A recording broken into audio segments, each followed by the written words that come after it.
Hello friends, welcome to my channel pregnancy care with Megha. मैं मेघा आपका अपने चैनल में दोस्तों बहुत बहुत स्वागत करती हूँ। दोस्तों, मेरे बहुत सारे सब्सक्राइबर्स जो प्रेग्नेंट हैं और उनका 9वां महीना चल रहा है, वो बहुत अधिक ये क्वेश्चन पूछती हैं कि मैम डिलीवरी कब होगी, कैसे होगी और बच्चा को कैसे पता चलेगा कि उसे पोजीशन में आना है, हेड डाउन पोजीशन में, और ये किस हफ्ते में होता है। तो दोस्तों, आज के इस वीडियो में आपके लिए यही इन्फॉर्मेशन लेकर आई हूँ। उम्मीद करती हूँ आपको ये वीडियो पसंद आएगा। वीडियो पसंद आए तो चैनल को जरूर सब्सक्राइब कीजिएगा। चलिए दोस्तों, वीडियो शुरू करते हैं।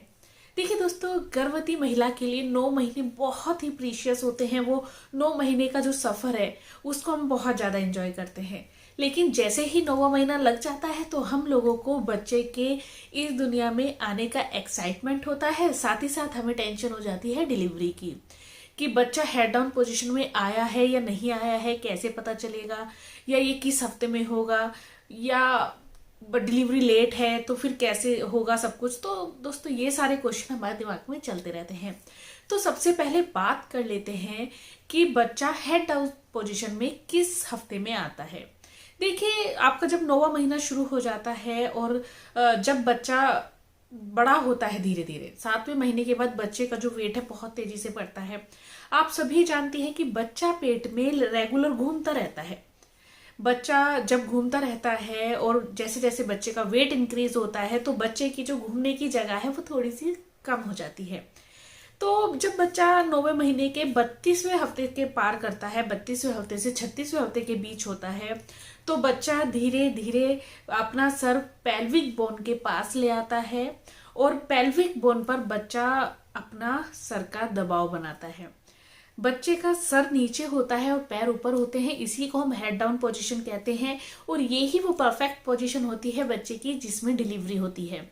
तो 32वें हफ्ते से 36वें हफ्ते के बीच बच्चा मैक्सिमम हेड डाउन पोजीशन में आ जाता है और पेल्विक बोन पर बच्चा दबाव बनाता है, जिससे कि एमनियोटिक फ्लूइड आपका बाहर निकलने लगता है। और जैसे जैसे एमनियोटिक फ्लूइड बाहर निकलना शुरू हो जाता है तो आपको लेबर पेन होते हैं और आपका डिलीवरी का समय नजदीक आ जाता है। इसके बाद एक और क्वेश्चन आता है कि बच्चे को कैसे पता चलेगा कि है अब डिलीवरी का समय नजदीक आ गया है। देखिए, जैसा कि मैंने आपको बताया कि बच्चा पेट में घूमता रहता है, ऐसे में बच्चे की स्पेस कम हो जाता है। तो बच्चा धीरे धीरे धीरे धीरे अपना सर जैसे ही नीचे करता है तो बच्चे की जो रीढ़ की हड्डी और उसका जो सर होता है या मैकम फेस होता है वो आपकी टमी से चिपका रहता है। तो जैसे जैसे बच्चा आपकी पेल्विक बोन पर दबाव बनाता है और नीचे की तरफ खिसकना शुरू करता है, तो वैसे वैसे ही आपका जो गर्भाशय है उसका मुंह खुलना शुरू हो जाता है। बच्चा नीचे की तरफ आया, गर्भाशय का मुंह खुलना शुरू हो जाता है। और ये एक बहुत ही नेचुरल प्रोसेस है, इसमें ना आप और ना ही हम कुछ कर सकते हैं। तो जैसे ही बच्चा इस पोजीशन में आता है और बच्चा नीचे की तरफ दबाव बनाता है तो गर्भाशय का मुंह धीरे धीरे से खुलता है और आपको तेजी से लेबर पेन शुरू हो जाते हैं और आपका बच्चा डिलीवरी के लिए तैयार हो जाता है। अब इसके अलावा एक और क्वेश्चन आता है कि अगर ड्यू डेट निकल जाए तो क्या करना चाहिए। देखिए दोस्तों, डॉक्टर जो आपको ड्यू डेट देती है वो मैक्सिमम आपके अल्ट्रासाउंड की डेट होती है। हो सकता है कि आपका बच्चा ड्यू डेट से पहले हो जाए और हो सकता है कि ड्यू डेट के बाद भी हो। ड्यू डेट में देरी कब होती है? देखिए, ड्यू डेट में देरी तब होती है जब आपका बच्चा हेड डाउन पोजीशन में नहीं आता है। अगर ड्यू डेट निकल जाए तो क्या करें? देखिए, अगर आपकी फॉर एग्जांपल अगर आपकी ड्यू डेट है 20 दिसंबर और अगर आपका बेबी 20 दिसंबर तक नहीं होता है तो आपको क्या ध्यान रखना है। देखिए, सबसे पहले तो आप अपने बच्चे के मूवमेंट का ध्यान रखिए। मूवमेंट का ध्यान रखिए कि कहीं बच्चे की हलचल कम तो नहीं हो रही है। जैसा कि मैंने बताया कि आपका बच्चे का वेट डेली इंक्रीज हो रहा होता है, तो बच्चा अगर मूवमेंट कम कर रहा है तो तुरंत डॉक्टर के पास जाइए। ड्यू डेट निकल गई है, मैक्सिमम आप 1 या 2 दिन ऊपर वेट कीजिए।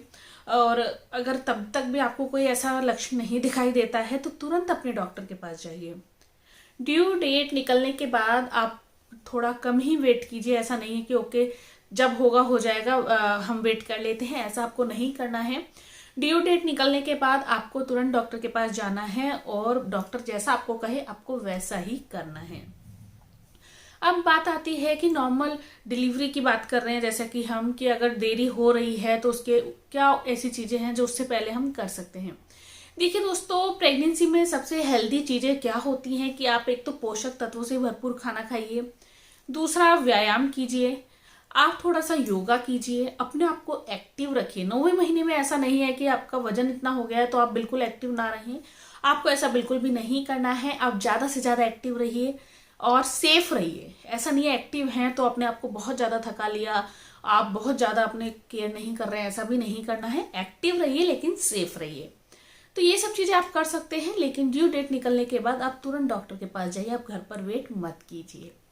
तो जो मेरी बहनें क्वेश्चन पूछ रही थी कि बच्चे को कैसे पता चलता है ड्यू डेट निकल जाए तो क्या करें, ड्यू डेट से पहले क्या करें, तो उम्मीद करती हूँ उन्हें अपने सारे क्वेश्चन का आंसर मिल गया होगा और ये वीडियो आप लोगों के लिए बहुत ही फायदेमंद होने वाली है। और वीडियो पसंद आए तो चैनल को जरूर सब्सक्राइब कीजिएगा, लाइक कीजिएगा, कमेंट कीजिएगा और शेयर करना मत भूलिएगा। Thank you for watching pregnancy care with Megha. Thank you. नमस्कार।